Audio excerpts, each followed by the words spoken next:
Hello, my name is Jasper, and today I'll be addressing creating change psychology and counselling, and the key issue facing Australians and businesses in the mental health field.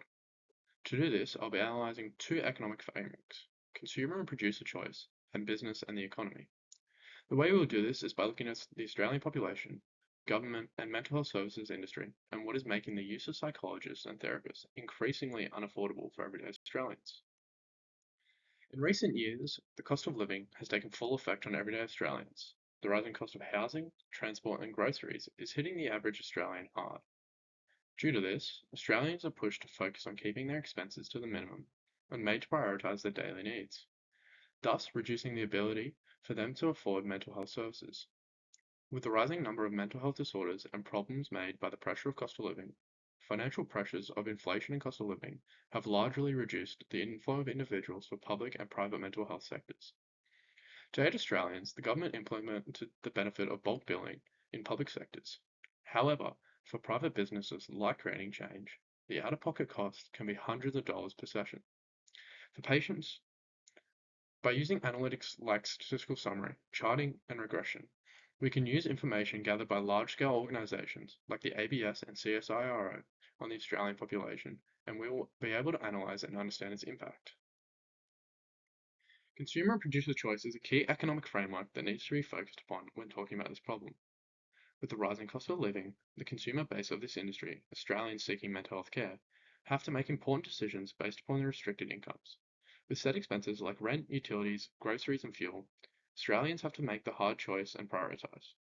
This leads to further restrictions on access to mental health services as they have to reprioritise it. This problem, analysed through consumer and producer choice, creates an example of opportunity cost.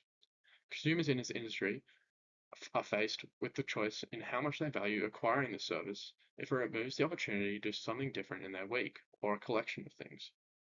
Through statistics gathered by the ABS and an article by Saranga Sudarshan and Sophie Wells, we were able to compare the median expenses and income per week in 2023 to show the leftover money Australians had to spend. In this, we found that the average amount of $364 were left over each week to spend on leisure or services like mental health services. The CSIRO presents statistics showing the total out-of-pocket costs that were spent on psychologists between 2013 and 2021. In this chart, we can see that the rising need for mental health is shown through total annual expenditure, and the choice of producers like mental health practitioners to increase the cost of services has led to an increase of approximately $100 million in total expenditure in a 7-year period. The regression line shown also displays the impact of cost of living on mental health services, as the line has a slope of 12.4%, representing an increase of approximately $12.4 million annually, showing that the gradual increase as well as displaying the drastic increase between 2019 and 2020. Looking at the overall effect of access to mental health services on both businesses and the economy, we can understand that there is a correlation and causation between the two. We can understand that the issues faced by Australians due to the cost of living as well as workplace pressures has led to many acquiring mental health issues. In 2020, it was reported that approximately 190,000 Australians were on job seeker payment or youth allowance due to mental health issues, and an additional 260,000 receiving pensions due to psychological disabilities. This has a direct impact on businesses as the increased number of individuals becoming unable to work leads to less productive employees and reduced amounts of potential employees for businesses. This also has a larger impact on the Australian economy, as in 2021-22, government welfare expenditure cost taxpayers almost $200 billion, resulting in an average of $8,150 per individual in the Australian population. The usage of mental health services and businesses is separated into different structure types, online and in person. Between 2020 and 2022, there were 4.3 million Australians between the ages of 16 and 85 who possessed a mental health disorder lasting a 12-month period. Of this, 4.3 million people, approximately 14.3% of them use mental health services through digital technology and online methods. This usage of online mental health services was less than the 26.3% of Australians who used in-person services. This statistic displayed in the bar graph shows that only 40% of Australians who require mental health support received it.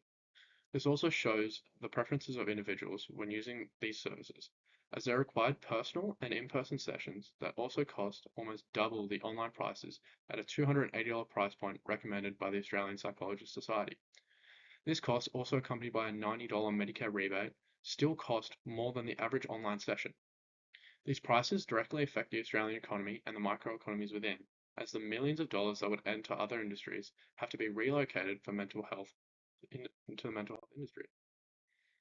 Through the analysis of the business problem and economic frameworks that exist within the mental health industry and the correlative effects of the rising cost of living on access to mental health services for Australians. Through the use of Excel tools such as charting and regression lines, allowed for a visual showcase of the impact in which cost of living has. Through statistical analysis, we were able to see the ways in which issues such as mental health disorders had on both businesses within and external to the mental health industry, as well as the Australian economy as a whole. By identifying the limited money in which the average Australian household can use on non-essential expenses, such as mental health services and leisure, the cost of mental health services and the government support has shown that the reprioritisation of mental health has been required for the general function of individual households. To make better decisions, businesses should focus more on the employees within their companies towards indicators of mental health issues as well as issues like burnout and stress. By doing this, the cost to the greater population will be reduced, as well as increased benefits seen through efficiency and overall individual behaviour. Mental health services and businesses can also identify the issues like price points in increasing the inflow of consumers into the industry by understanding at what point the cost of reducing their price can benefit the businesses by the number of potential consumers. Finally, in conclusion, the cost of living crisis and its rising prominence has led to the forced choice to make strong and tough economic decisions. Without more input from either the government or businesses within the mental health industry, like reduced pricing, higher subsidies, or greater accessibility, the problem will continue to exist and grow while also creating a greater decline in access to mental health services. Thank you.